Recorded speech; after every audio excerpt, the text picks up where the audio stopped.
En vrai, ce que vous devez retenir, c'est que oui, j'ai moi-même eu des enfants avec des balles dans la tête, dans le thorax ou l'abdomen. Quand on met une seule balle dans la tête d'un enfant, c'est pour le tuer. Notre quotidien, nous, il a été rythmé par l'horreur, le sang, les visages déchiquetés, les corps avec des membres manquants, les cris, la souffrance, la douleur, la peur. Et souvent, ça se terminait avec la mort. Moi, j'ai pas choisi ce métier pour décider si je dois laisser mourir quelqu'un ou pas, ou pour sauver des gens et ensuite pleurer en me disant mince, c'est quoi sa vie? Maintenant qu'on l'a sauvé, c'est un bien grand mot, mais quand on sauve la vie d'une gamine de 8 ans qui a perdu ses 2 jambes et un bras dans une explosion, qu'on pare la plaie et qu'après on pleure parce qu'on se dit quelle est sa vie, elle est orpheline, et après qu'on pleure pour ça, j'ai pas choisi ce métier pour faire ça. Si certains doutent ou discutent du terme génocide, vous nous les envoyez à nous, les soignants, il y en a dans la salle, qui sommes allés sur place.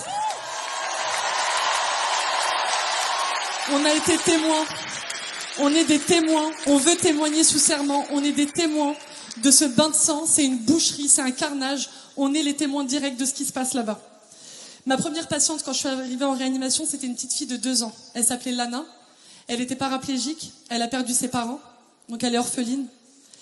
Elle était complètement défigurée. Un autre petit qu'on a reçu aux urgences, Ali, 8 ans, tétraplégique parce qu'il a une balle dans la nuque. Ça, c'est des exemples de morts directes des exactions israéliennes. Mais qui parle des conséquences indirectes? Sur les plateaux télé, on a des pseudo-journalistes qui discutent des chiffres. Non, c'est 14 000, non, c'est 30 000, non, c'est plus.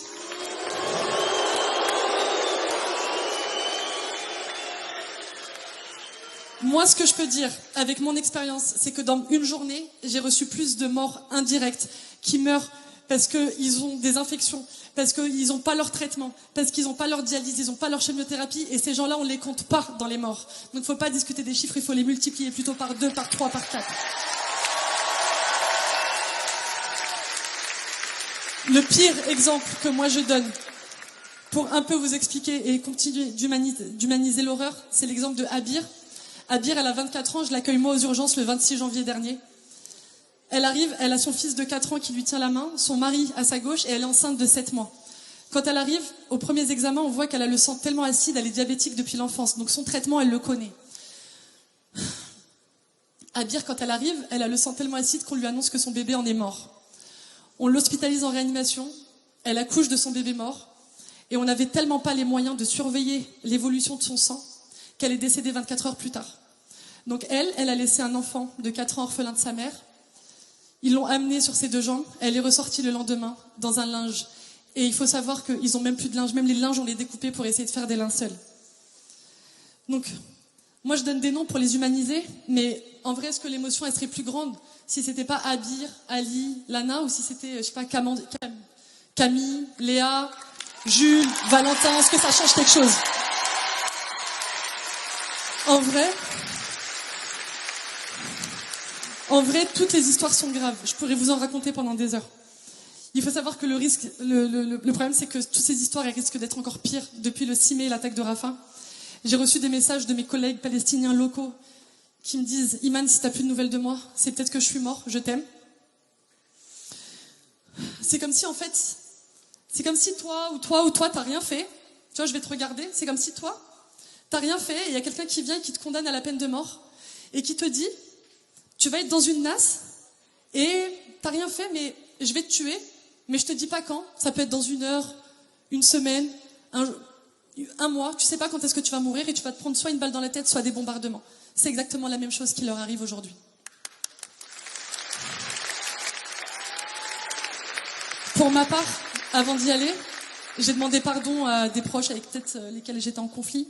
J'ai fait un testament chez le notaire qui commençait par mes dernières volontés sont. J'ai fait un peut-être adieu définitif à mon mari, à mes enfants. Et pourtant, j'espère quand même y retourner. Et je fais tout pour y retourner. Normalement, j'y retourne bientôt. Les Palestiniens,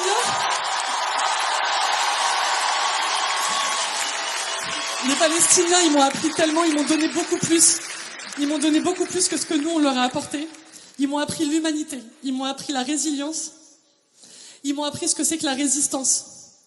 Je souhaite à chacun de vous d'avoir le cœur palestinien. La libération, elle passe par la jeunesse. Et j'en suis convaincue. Alors s'il vous plaît, bougez-vous. Vous tous là, s'il vous plaît, bougez-vous. Intégrez des associations, intégrez des collectifs. Moi, je fais partie du collectif Blouse Blanche pour Gaza. Je fais partie aussi de l'ONG Palmed. Il y a Urgence Palestine qui est là. Il y a plein de collectifs, s'il vous plaît. Intégrez-les. Vous pouvez tous faire quelque chose à votre échelle. Je finirai par dire, s'il vous plaît, priez pour eux. Manifestez, on a besoin de vous en manif. Ils voient les images, n'en doutez pas. Ça leur met du baume au cœur parce qu'ils savent que le peuple, il est avec eux. Donc, s'il vous plaît, allez manifester. Boycottez, c'est important le boycott, s'il vous plaît. Il faut consommer éthique. Moi, je vais vous aider. Quand vous consommez quelque chose qui n'est pas éthique, dites-vous que chaque gorgée que vous buvez d'une fameuse boisson, chaque sandwich que vous mangez dans une enseigne, s'il vous plaît, dites-vous que c'est une balle dans la tête d'un enfant palestinien. Boycottez, s'il vous plaît. Il faut voter, on va avoir des personnes qui vont vous en parler. Il faut voter, c'est un droit qui a été durement acquis. On a le droit de voter, votez s'il vous plaît. Ne les lâchez pas, ils comptent sur vous tous. Parce que je vous le dis, il n'y aura ni oubli, ni pardon.